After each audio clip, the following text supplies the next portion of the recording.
Ele sabe quando estão a dormir. Ele sabe quando estão acordados.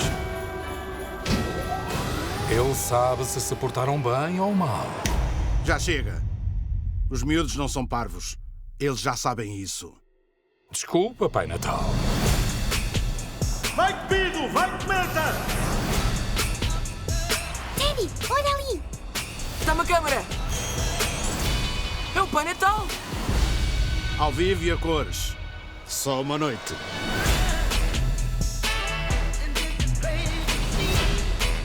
Não parece nada ao Pai Natal.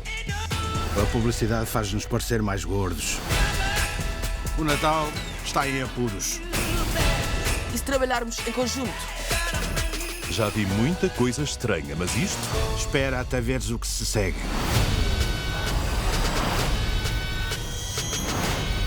Uau!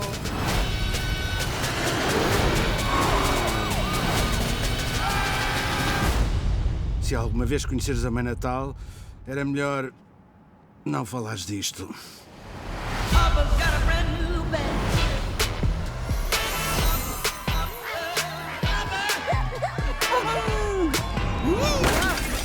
Ei!